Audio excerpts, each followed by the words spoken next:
And I used the name Henry, and he was like, oh, Henry, that's an interesting name for a girl. Is it Henrietta, or... And I was like, no, it's not Henrietta, it's just Henry. And he was like, oh, that's really cool. My University of Michigan ID says Henry on it. Why did you choose that name? I don't remember why I chose the name. I just liked it.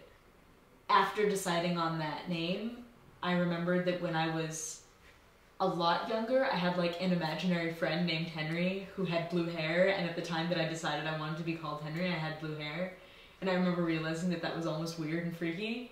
Projections of inner self, yeah, psychology! I identify, I guess the simplest term would be trans man. I think it started like my junior year of high school. Oh, I kind of want to start doing male drag and I'm going to make a persona, and then it felt less like a persona and more like myself, like a second identity.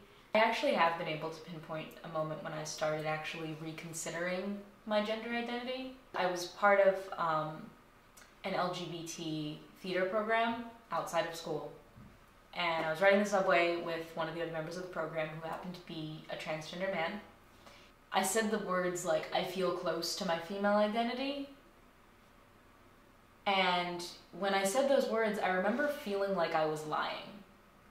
It wasn't something that I considered, but when I actually said, you know, when I said in so many words, you know, I am female, I'm close to that identity, I felt like I wasn't telling the truth.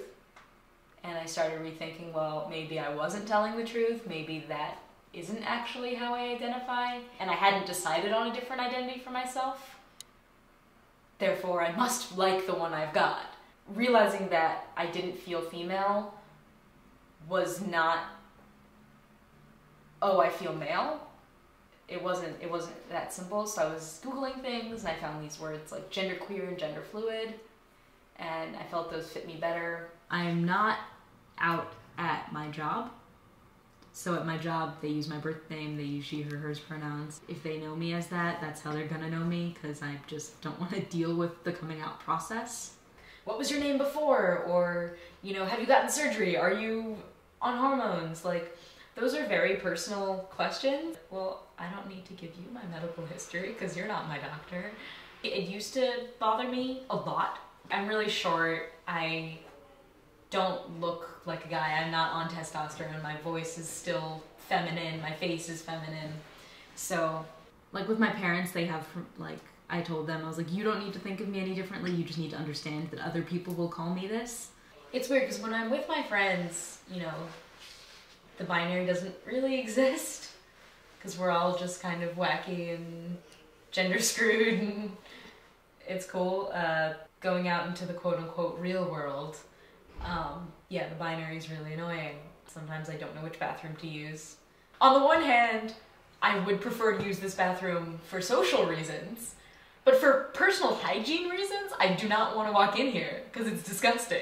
Okay, nothing makes me angrier than gendered single stall bathrooms. It's great. I love it. You know, you go to a Walgreens and the products that are supposedly for men and for women, like women's shampoo is really expensive, and like deodorant and like any product that's for women is gonna be more expensive for no reason. Sometimes men want to smell like flowers. Why can't they get flowery deodorant? It means a lot to me personally because that's a big part of my life. You know, you get all these outside messages telling you how things are, you know, supposedly supposed to be. It's a concept, it's a construct, it's created. It doesn't really exist. If self-proclaimed allies want to understand more, some trans people are totally down with being someone's education, but if people took more of an initiative to educate themselves, like Google is your friend. I don't know why there's this sort of societal need to designate and separate gender. Representation is about more than the occasional show putting in one character.